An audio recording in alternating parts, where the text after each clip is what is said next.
And as long as we have the blue dust, we'll never run out of flying dust. Sometimes they're MCU superheroes, and other days they're giving voice to amazing animated characters. Today, we're taking a look at the varied animated characters in some of our favorite movies and TV shows that are performed by Marvel actors. Which performer wrote to the production team asking to be part of their show? Which Grinch line was improvised by Benedict Cumberbatch?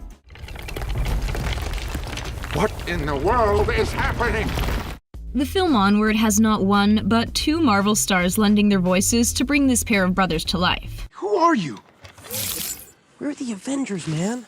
During press for the movie, Chris Pratt said that it was one of the most emotional films he'd ever experienced working on in his career, in part because of his personal connection to the material. No, I have three. Remember, his beard was scratchy, had a goofy laugh, and he used to play drums on his feet. Pratt said that the brotherly relationship he portrays with Holland feels similar to his relationship with his actual brother. For Holland, it was a pretty special experience as well. Tapping into any brain, just let me go! Explaining that, this film has made me love my dad even more. After watching this wonderful film, we'll call their loved ones and tell them how much they love them and appreciate them. Ryan Reynolds was fascinated when he first saw the fully rendered version of Pikachu because of just how skilled the work of the animators was. It was a bit of a shock to see just how real the Pikachu felt and how well the character suited the voice, and of course, vice versa. Harry faked his own death. Or somebody else faked Harry's death. One of the reasons Reynolds was excited about being part of Pokémon Detective Pikachu was because it's a movie he knew he could share with his children, since it was slated to be such a family film. I was excited to do a film that my kids would love. For me, that's a big one. It makes sense, since so many of his past projects definitely weren't what he'd want to show to his young kids at the time. A while before she took to the screen as Black Widow, Johansson spent some time with SpongeBob SquarePants. The actress was just 19 years old at the time. Johansson was the voice of Princess Mindy. Here, take this. A mermaid living underwater who whips out some mermaid magic to support Patrick and SpongeBob in the SpongeBob SquarePants movie. SpongeBob, wherever you are, you better hurry! Filming Spies in Disguise was quite the feat for the Spider-Man actor. Super Nerd, which is me, I always seem to play the nerd, has to kind of step up and help him save the day. His role as scientist Walter Beckett was the very first full-length film he did voiceover for. A hydrothermal explosion is about to melt your face off. While Holland had loads of interactions with his co-star in the movie, he didn't actually meet Will Smith in person in the entire 2.5 years they were making the film. Pretend like you're a normal person talking to a much cooler normal person. The actors were based in different cities while recording, Holland in New York and Smith in Los Angeles. It was only during press that they actually got to meet. The Marvel actor pair got a chance to put their spy skills to work when they did an escape room together. Spies in Disguise, Tom Holland, Will Smith, is it's very, very funny. Scarlett Johansson didn't just do voiceover early on in her career. She's been a brilliant addition to multiple projects, including the live-action Mowgli. Yes. Would you like to see? It was a really exciting experience for Johansson, who got to reinvent the character for this version of the story, since she played Kaa as a seductive female storyteller. Whereas in the cartoon, Kaa is a boy and more of a goofy pal to Mowgli. The way Kaa moves in the animation affected her vocal performance, and vice versa. Don't you know what you are? I know what you are. When Chris Pratt heard about the Lego Movie 2 years before it was even made, the actor was extremely excited by what sounded like a film that would speak to adults and children alike in a creative way. I just was blown away at the inventiveness, the creativity. For the second Lego Movie, he took on the role of Rex Dangervest and was able to bring a different vocal quality to the screen. Emmett was perkier and higher pitched. Wow, my own Rex Vest? While he got to go with a rougher sound for Dangervest's voice. Trust me, it's ruled by an alien queen and she'll try to brainwash your friends. Andy Serkis was extremely impressed while he was directing Doctor Strange actor Benedict Cumberbatch in the Mowgli film. For one, he gave a very physical performance and was actually wearing a head-mounted camera to capture his movements for the film. Part of what made this role a standout for the actor was how Cumberbatch brought out the layers of personality and shared a character who, while he was a villain, was also complex in his own right. You do not want to challenge me. The animated film The Pirate Fairy saw none other than Loki of the MCU as Captain James Hook. Exactly. We needed a captain. Hiddleston not only shares his speaking voice in the film, but his singing as well. When asked about the experience, Hiddleston said he had the time of his life. Part of the reason he loves voice work so much is because of the challenge of telling a story and only having his voice to express himself. Look at that man having so much fun being him. Doctor Strange played another legendary character, the Grinch. Benedict Cumberbatch would get really into the character's physicality while in the recording booth, to the point that he actually had to be cautious not to ruin the quality of the voice recording. You will not see me later, and I will not be celebrating! Cumberbatch had a lot of fun and even improvised while he was in the booth. The line, Yeah, have a nice life, was made up on the spot while recording, and since it suited the role and film, it managed to be included. Tessa Thompson, aka Valkyrie, had a strong connection to the live-action film Lady and the Tramp. I think you can be on your way now. Thanks for your help. In a press interview, she said it was one of the greatest love stories ever told. The classic spaghetti kiss scene was actually the first time that she thought about romance when she was young. The actress has another personal connection to the role as well. She is the proud owner of a rescue pup. The actress credited her dog counterpart as an excellent performer and expressed the joy that came with giving a voice to a real animal she got to interact with. Look, I have been on the street, maybe for not as long as you, but I have done it. When we think of Black Widow, we don't usually think of music, but Scarlett Johansson actually had a fairly solid music career in the 2000s, releasing multiple albums and EPs as well as being part of a girl group. The actress got to show off her voice when she played Ash and sang Set It All Free in the film Sing. When asked about working on recording the film, Johansson said the experience was so fun and free. Who could ask for anything better than that? You guys okay? Did Frozone's voice sound familiar to you? Hey. That isn't gonna hold them long. Samuel L. Jackson did the voice for the animated character in both The Incredibles and The Incredibles 2. That is freaky. When it came to making the second film, Jackson said it was a relief because so many fans had been inquiring after the first one came out. Iron Man himself made a cameo in Family Guy, only not as the Avenger, but instead as Lois's long-lost brother who was once locked away in an insane asylum. He's feeding. He killed twice and he's gonna do it again. Robert Downey Jr. was the one who made the first move, since he was a big fan of the show and had wanted to be part of it for quite a while. He asked to be part of the show somehow, and when the time was right, the Marvel actor made one guest appearance as Patrick Pewterschmidt. The Ant-Man actor was the very first person who brought to life the fiancé to Susan, Derek Deedle, in Monsters vs. Aliens. No, Susan, you're like really glowing. You're green. When the TV series short came around, actor Nolan North took over the role. For both the first and second LEGO movies, none other than the MCU's Maria Hill, aka Kobe Smulders, was the voice of LEGO Wonder Woman. He's off having a separate standalone adventure. The actress said it was really fun because she felt like she was part of a mini Avengers in the LEGO world. From your heart's fire! Aloft Elevo! Heart's fire! These actors are not only powerful Avengers behind the camera, but they also are incredible voice actors in between filming. You do not want to challenge me. We're going to be sharing all the off-screen secrets that transform these brilliant performers into the animated characters they portray.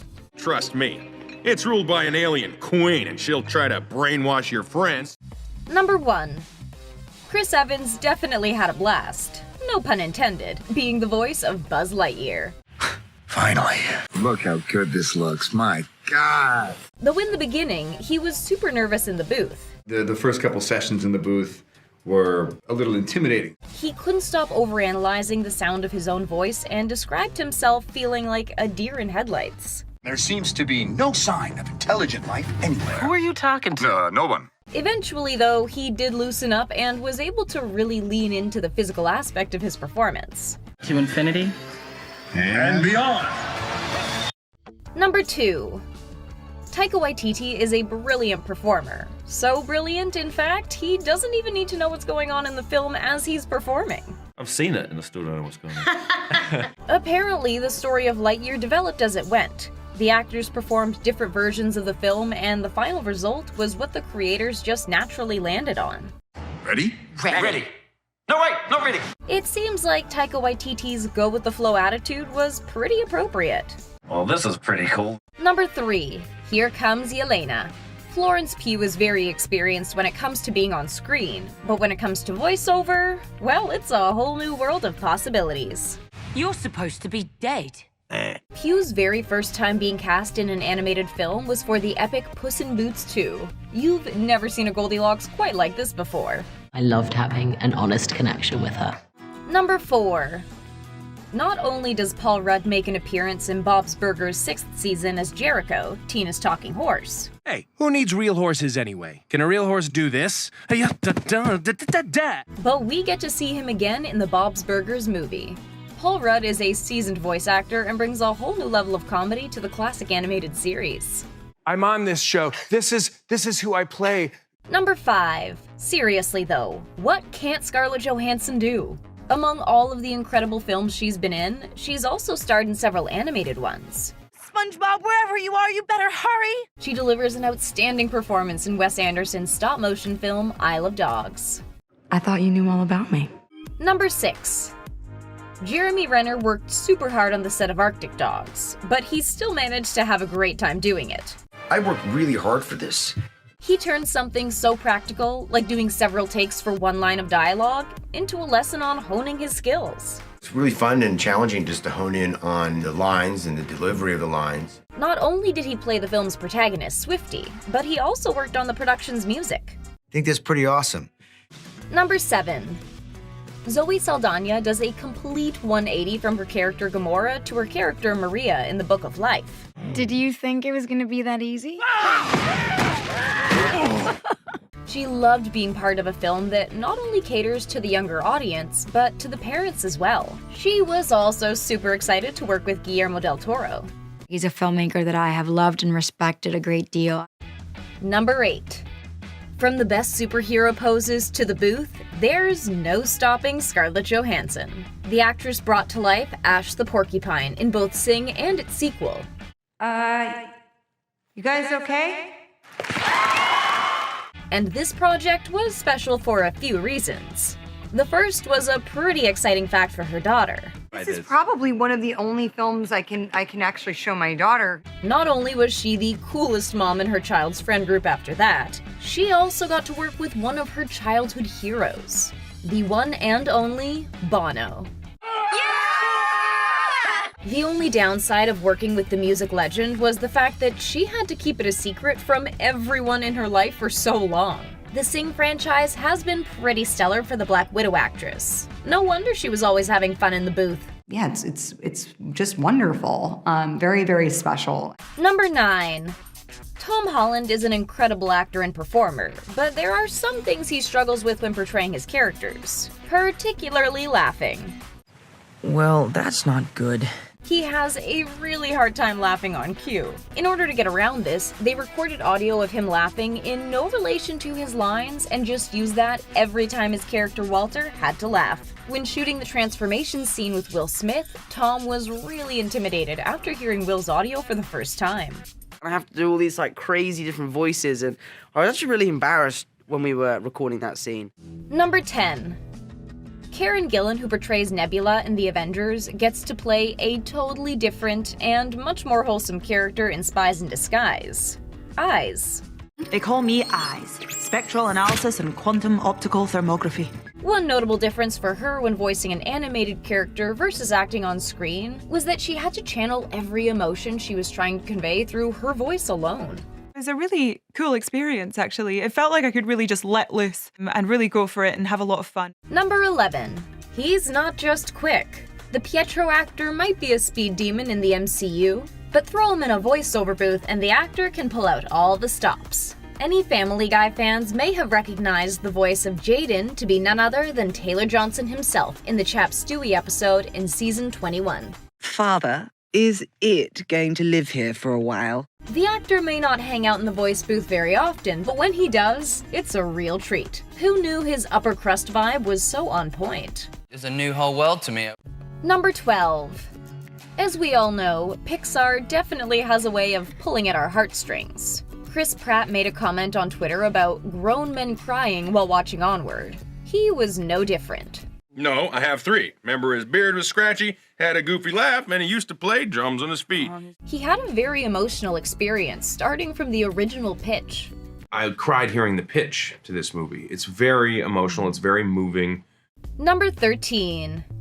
Tom Holland loved working on Onward with his buddy Chris. It was definitely one of the highlights of making the film for him. Tapping into any brain, just let me go! They have great chemistry, and had a lot of fun portraying the voices of these two brothers. This is for a game. Based on real life. In real life, Tom is the oldest sibling and Chris is the youngest, but in the film, they get to switch. Tom loved this aspect because he always wanted an older brother, and Chris is like that for him in a lot of ways as a friend and fellow actor. I basically just played my younger brother, Paddy, is kind of how I approach this role. Number 14. Something really cool about Robert Downey Jr.'s role on Family Guy is that it wouldn't have happened if he wasn't such a big fan of the show. He called up the show's production staff and asked if he could assist or produce one of the episodes. This led to the creation of the infamous Family Guy episode, The Fat Guy Strangler. He's feeding. He killed twice and he's gonna do it again. Number 15. The undeniably talented Don Cheadle gets to portray one of his most challenging characters yet, Donald Duck. When you're trying to be any duck, but when you're trying to be Donald Duck, you cannot mess around. He really tried to get into the psyche of Donald Duck. My company, I'm a billionaire! He often pondered, what makes a duck tick? Questions we would all love the answers to. The talent of these actors truly never ends, does it? Did any of these castings surprise you? Which MCU actor do you want to see dive into the world of voiceover next?